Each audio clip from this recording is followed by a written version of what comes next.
You are Locked On Patriots, your daily New England Patriots podcast.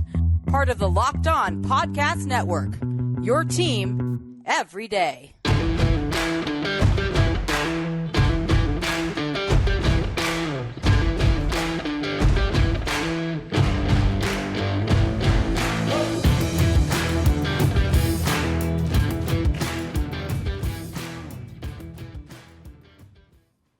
Patriots fans and Jets fans, we just can't seem to get enough of one another. For the second time in less than a month, the New England Patriots and the New York Jets will do battle, this time at Gillette Stadium, Sunday, November 20th at 1 p.m., as these two division rivals try to keep pace in the division and try to make it a playoff run. I'm Mike Debate, host of the Locked On Patriots podcast, and joining me today here on this crossover Thursday on the Locked On Podcast Network is my good friend and colleague, John Butchko, host of the Locked On Jets podcast. John, thank you so much for joining me. It's always fun to do these crossovers, bud. It sure is, and Mike, it's even more fun when we get to do it twice in 4 weeks. We were talking before we began recording, and I can't remember the last time these teams played so close. Their two games came so close together on the calendar. It's true. I don't recall it either. I mean, these two teams really are getting their fill of one another before Thanksgiving. And that's something that I think a lot of the fans here in New England, and I know a lot of the fans in New York and in New Jersey, are definitely happy about it. It's nice to get some rivalry in before the Thanksgiving holiday and the real stretch run begins toward the playoffs. John and I are going to be breaking down this pivotal Week 11 matchup in just a moment, but please remember that Crossover Thursday all across the Locked On Podcast Network is presented by our friends at PrizePicks. PrizePicks is so much fun, and it's easy to play. No competing with other players, so you don't have to worry about competing with myself or with John. It's just you versus the projections available. Pick 2 to 5 players, and if they score more or less than their PrizePicks projection, you can win up to 10 times your money on your entry. It can literally take less than 60 seconds to enter. That's right, folks. It's that easy to do, so don't delay. Do it today. We love PrizePicks. We know that you will too. And here's the kicker. First-time users can receive a 100% instant deposit match up to $100 with the promo code Locked On. That's PrizePicks.com, promo code Locked On. And John, the last time these two teams met, way back, like you said, 4 weeks ago, or 3 weeks ago, really. I mean, it's amazing how time is flying here in 2022. The year is almost over, but Mac Jones quelled any lingering concerns, at least about his health, by completing 24, 35 passes, 194 yards, 1 touchdown, 1 interception in the complete game effort. I know New York fans are going to say he had 2 interceptions. That's a conversation that we may get into, but bottom line, not his best effort, but definitely not his worst effort either. Defensively, the Patriots were able to force Zach Wilson into 3 interceptions, despite of the fact that Zach passed for 355 yards.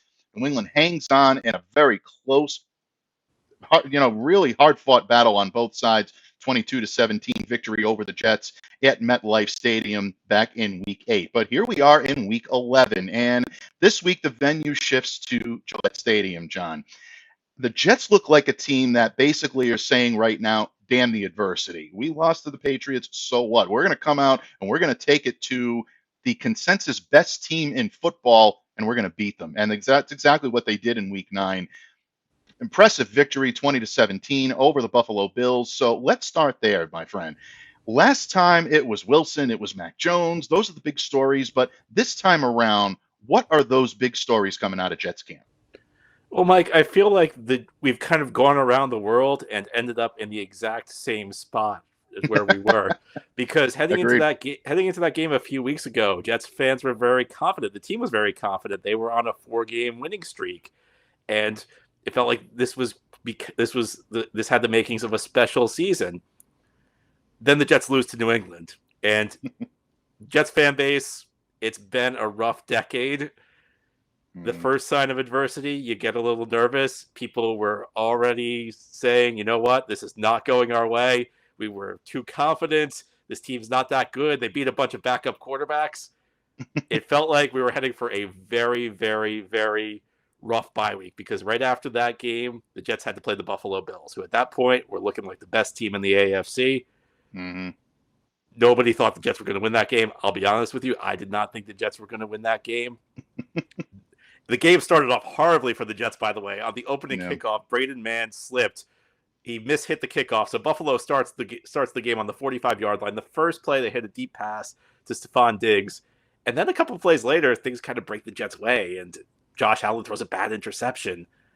But Buffalo takes control of the game in the first half. The Jets play a stellar second half, though. The defense dominates the great Buffalo offense. Jets get just enough out of their offense. They put together a great drive to close it out, starting from their own 4-yard line, rushing the ball at will. I mean, they got from their own 4 to the Buffalo 18 without throwing a pass. And now it feels good again. Now it feels like the Jets are right there in the mix in this division. In fact, if the Jets win this game, it's amazing to say, if the Jets win this game, they'll actually be in the lead in the AFC East, which nobody would have predicted at this point of the year. So, I think Jets fans are going into this game. They're feeling confident. We have 2 weeks to get excited, after 2 weeks to dream after that Buffalo win, because the Jets bye week was last week.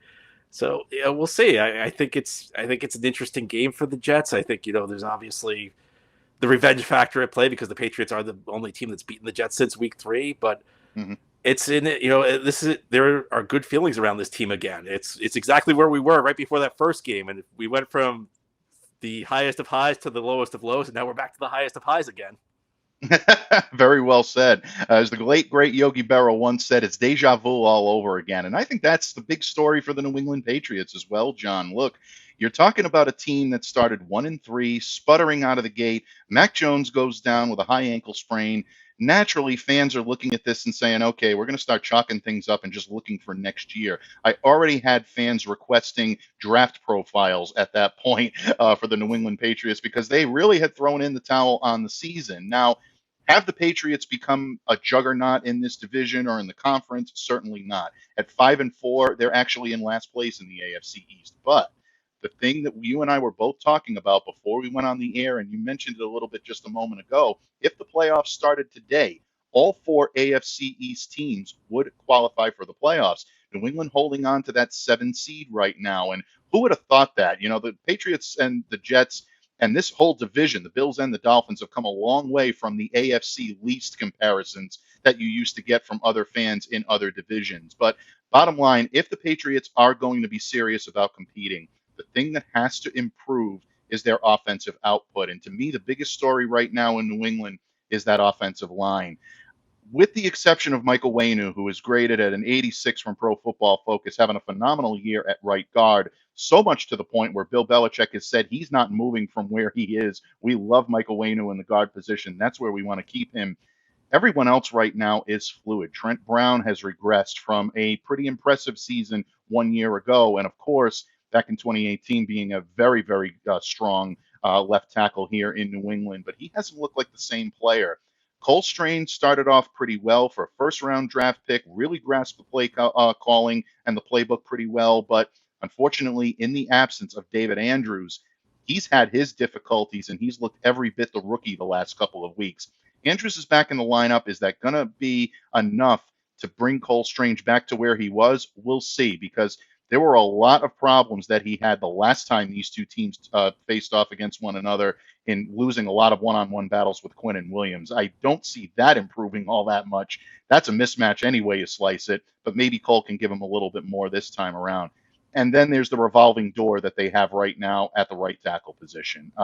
Isaiah Wynn simply has not been the answer there. He's looked uncomfortable. He's not getting the same push out of his stance. He's not following that strike first mentality that he did so often when he was playing on the left side and really getting after, and being a strong run blocker and a strong pass protector. Yodny could Justice come in, tried to do it, but there's a limited sample size of his pro level experience. So the Patriots right now are facing a difficulty, and they're facing a very tough Jets front that's going to, I think, give them an awful lot of problems this time around, like they did the last time these two teams played. The Patriots can't fix their offensive line woes. It causes more problems for Mac Jones, makes him more indecisive, makes him more uncomfortable. It really puts a lot of strain on Ramondre Stevenson and the running game to get things going, and it essentially neutralizes the tight ends as pass catching options because they're out there in run blocking assignments almost every single time out. So to me, it's all about the offensive line for the Patriots. If they can fix some of their woes, I think they'll be okay, and they could possibly make a run here. But if they don't, it's going to be a long end of the season in New England because they have some tough opponents, starting with the one they have coming up on Sunday in the New York Jets. John, it's always a pleasure, always an honor to talk football with you. And we are definitely looking forward to talking a little bit more football in just a moment because we're going to talk some key matchups here, folks. The New England Patriots will once again be ready to match up with the New York Jets. And we are going to talk about the matchups that will have our sharp eye in just a moment when this episode of the Locked On Patriots podcast and the Locked On Jets podcast continue. But first, John, it's the holiday season, my friend. We always love to spend time with those that mean the most to us around the holidays. The one thing that can be a little bit of a hassle, though, is doing all the shopping that we have to do. But some of our listeners will be very happy with some of the information that we have to provide for them today, especially when you're looking to either pop the question or if you have a milestone to celebrate or you want to let your love sparkle. BlueNile can help make your celebrations even more memorable. As the original online jeweler, BlueNile offers the largest selection of independently graded diamonds and pieces priced significantly below traditional retailers.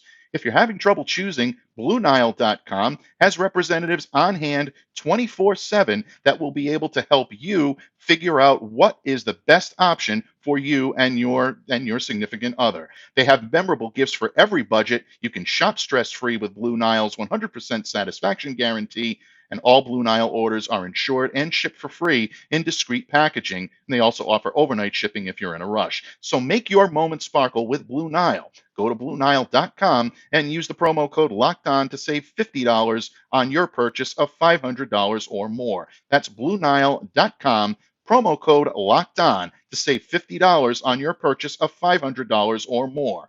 BlueNile.com, code LOCKEDON. John, with all of the difficulties that we have shopping, and us guys are not necessarily the most savvy shoppers in the world. We're also not the most patient shoppers in the world. If you get stuck in Black Friday crowds, that is really just a complete downer, no matter how you slice it, no question about it. It's uncomfortable, but our friends over at Tommy John's have the perfect cure for this.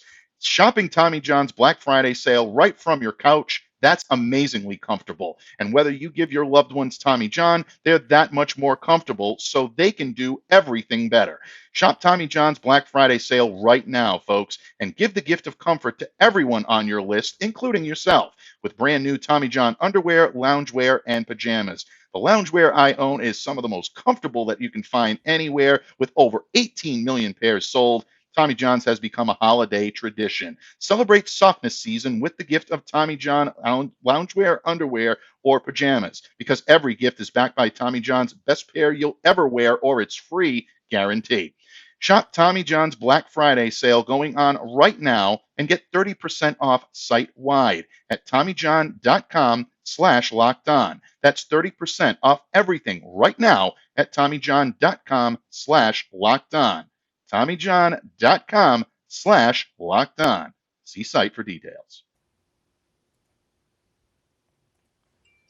Patriots fans, Jets fans, it is Locked On Crossover Thursday across the Locked On Podcast Network. And of course, we are breaking down the Patriots-Jets Week 11 matchup coming up from Gillette Stadium this coming Sunday, November 20th. And John, in the previous segment, we talked a lot about the biggest stories going on in our camps right now.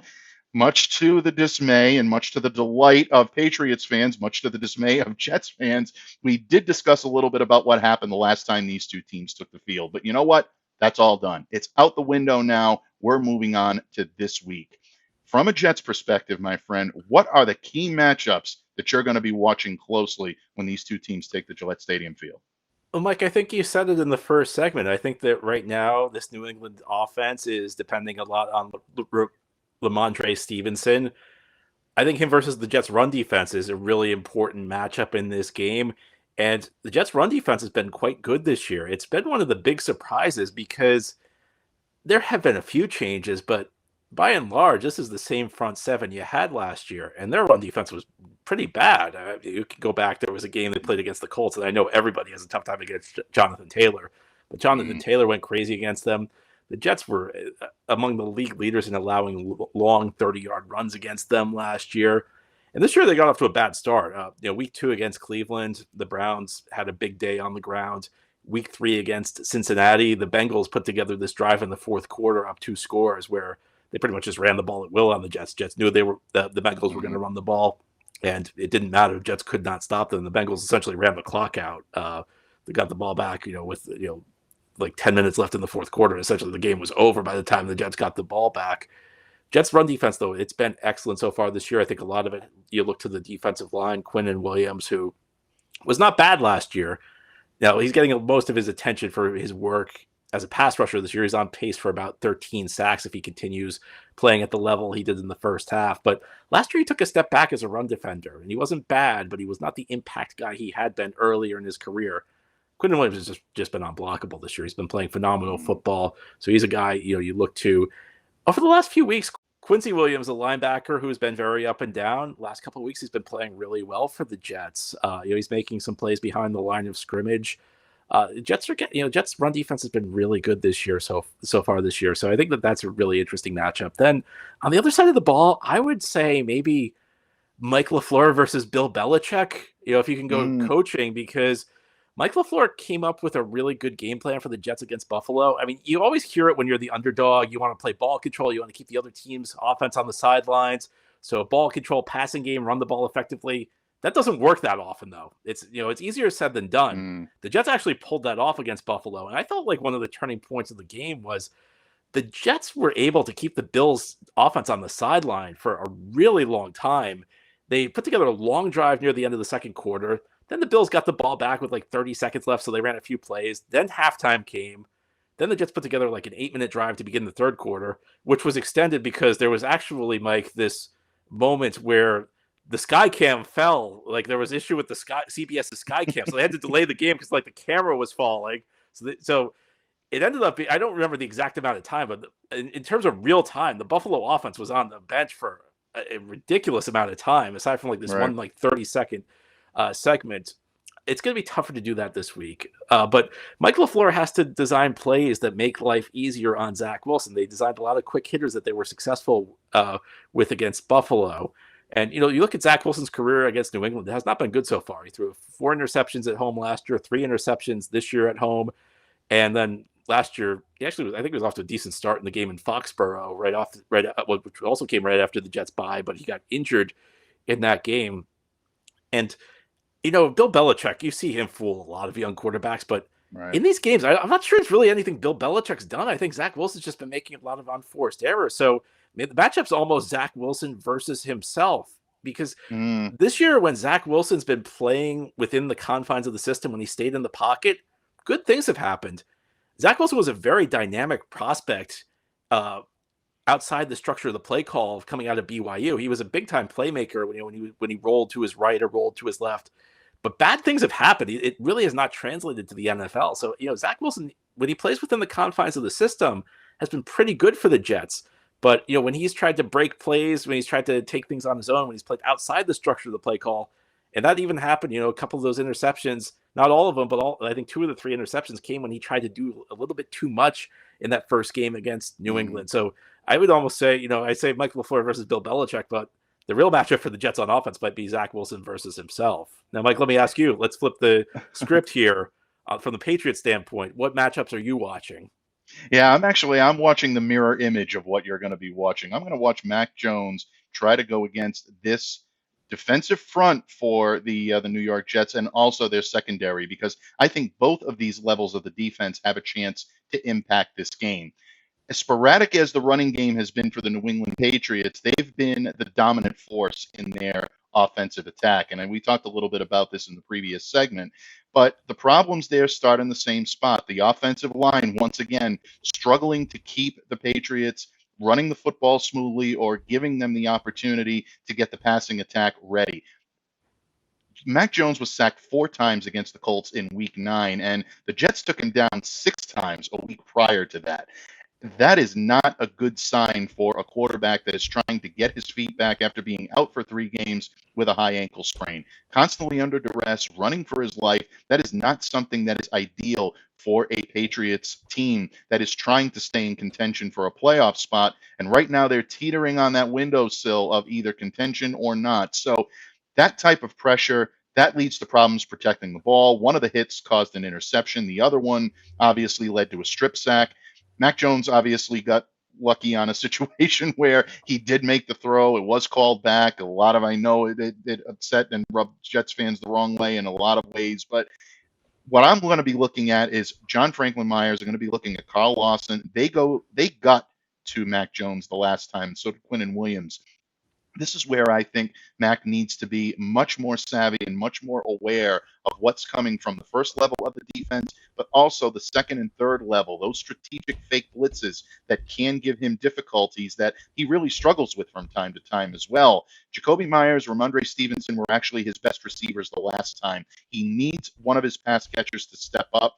Devontae Parker looks like he may be able to give it a go in this game. He's back on the practice field, still limited. We'll know more toward the end of the week. But if he's back, it gives Mac an opportunity to utilize a guy that can go up and make contested catches. And that's a big part of this with a very young, very good, and very physical defensive backfield for the Jets, whether you're talking about Sauce Gardner right up at the top of that, but you're also talking about DJ Reed, Michael Carter, Lamarcus Joyner, Jordan Whitehead at the safety position. These guys can thump, but they can also cover a lot of ground, and they can make life difficult for a quarterback. So together, the Jets right now are holding opponents to less than 5.8 yards per pass play.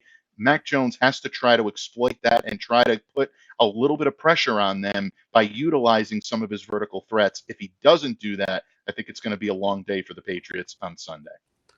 All right. Well, you've heard the key storylines. You've heard the key matchups coming up on this crossover Thursday edition of Locked On Jets and Locked On Patriots. Mike and I will make our predictions for the second meeting of the year between these two teams. Now, Mike, the Patriots were road favorites in the first game, and they went on to beat the Jets. New England also favorite at home in this one coming off their bye. And if you want to bet money on this game or any other NFL game this year, you should know that BetOnline.net is your number one source for sports betting info, stats, news, and analysis.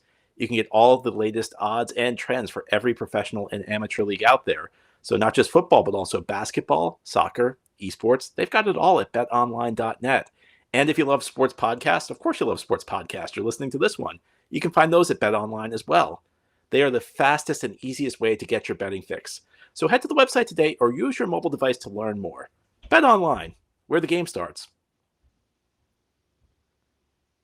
This is a crossover Thursday edition, AFC East action this Sunday. The Jets are in New England. The second time these teams are meeting in 4 weeks. Both teams over 500, both teams in playoff position. Mike, how do you see this game playing out? Well, John, they play these games on the field and not on paper. And, the last time the game kind of shook out the way we thought it was going to. We thought it was going to be a very close-knit, very tough matchup, maybe a lot of, defensive-minded, and come down to maybe one or two plays that could throw the game either way. I think it comes down to the same type of game this time around. I think both of these teams know each other extremely well. There's not going to be a whole lot of surprise on either side in terms of what other teams are going to do. I know the Jets had a field day the last time calling out some of the plays at the line of scrimmage that the New England Patriots were about to run. Mac Jones said that he's done a full audit of what he does, his mannerisms, all of those types of issues that may help to quell that a little bit, but the play calling needs to be a little bit smarter for the New England Patriots if they want to have success offensively. On the defensive side of the ball, the Patriots have to continue to be ball hawking. You were absolutely right in your assessment when you talked about some of the key matchups that are going to be going on in terms of Zach Wilson versus himself. If you go back and look at the footage on all of the matchups that Zach has had against the Patriots aren't showing him exotic looks or things that are really unorthodox. They're showing him very basic stuff when it comes to what the Patriots are doing. Zach Wilson, I think, is psyching himself up a little bit at this point, and maybe even psyching himself into making some uncharacteristic mistakes. So if he can control that, this game is going to be razor thin. If he can't control it, it could end up getting out of hand, but I don't think that's going to happen. I think both quarterbacks keep these teams right in the thick of things. Patriots are the home team. I'm going to go with the Patriots by a field goal in this one by a final of 20-17. But again, this is going to be a matchup that I think could go either way, and really a lot of stuff on the line when it comes to both of these two teams. I can't wait for this one on Sunday. You know, Mike, I was about to get my fans angry with me because, and this actually goes back 3 weeks, because I remember when we picked that New England Jets game. I picked the Jets, but in the back of my mind, I said, yeah, but I don't think they're going up to Foxboro in a few weeks. So I've been dreading this. But, you said something in the last segment that just, maybe it's probably me looking for any angle to pick the Jets, but you mentioned the offensive line issues in New England. And a lot of times these games just come down to the matchups. And, I really do like that matchup, this Jets defensive line going up against the New England offensive line. And, the other aspect of this, and, it's something that I can't say it's been forgotten, because, a lot of people pointed this out. You pointed it out yourself, but there was a play in that first game. The Jets were, I think, were outplaying New England in the first half. And right before halftime, Michael Carter II intercepted the Mac Jones pass and ran it back for a touchdown, a pick six. The Jets, it felt like that may have been an early knockout blow for the Jets, but it came back because of a John Franklin Myers penalty. And Mike, you were being very diplomatic. I have to tell you, I had no issue with the call. I thought the call was the correct call. I thought John Franklin Myers made a bad play. And when I saw the flag down, I was getting ready, because I was getting ready to yell about how the Jets, got how this ref stole a touchdown. But then I saw it, and I thought it was a penalty. But I think this is a coin flip type of game. I think these teams are very close. I don't love the idea of playing Belichick off the bye. I don't love going to Foxboro, but this Jets team's been really tough this year. I think they're also a team that's going to be tough to sweep. It may come down to which quarterback avoids the big mistake. In the last game, both quarterbacks did make a big mistake. The New England one got wiped out, though, because of a penalty. If Zach Wilson plays within himself, if Zach Wilson is smart with the football, Jets have a great chance. I could go either way, but, I have to, the Jets have been so bad. It's been great to be able to pick the Jets a couple times this year. So I'll be a homer, Mike. I'll give you the same score. I'll give you Jets 20, Patriots 17. How about that? There you go. I love it. Damn the torpedoes, full speed ahead. The homers have spoken, folks. No, all kidding aside. We try to give you as much of the balanced analysis as we possibly can here, but I'm in complete agreement with you. I think these two teams are so evenly matched. I think they have such similarities when it comes to what their strengths are, what their weaknesses are. Well coached, well disciplined, and I think there's a lot that needs to kind of come to fruition with this rivalry. Once again, we're just seeing the seedlings of it. I think kind of blossom into something that we're going to see for multiple years from these two teams. But it's going to be a fun one this coming Sunday at Gillette Stadium in Foxboro. I can't wait for it. John can't wait for it. Most importantly, folks, we know you all can't wait for it. So thank you for taking time out of your day to join us here on Locked On Podcast Network's crossover Thursday between Locked On Patriots and Locked On Jets. And now that you've made us your first listen of the day, folks, please make your second listen the Locked On Sports Today podcast. The biggest stories of the day, plus instant reactions, big game recaps, and of course, the take of the day. Locked On Sports Today is available on the Odyssey app, on YouTube, wherever you get your podcasts.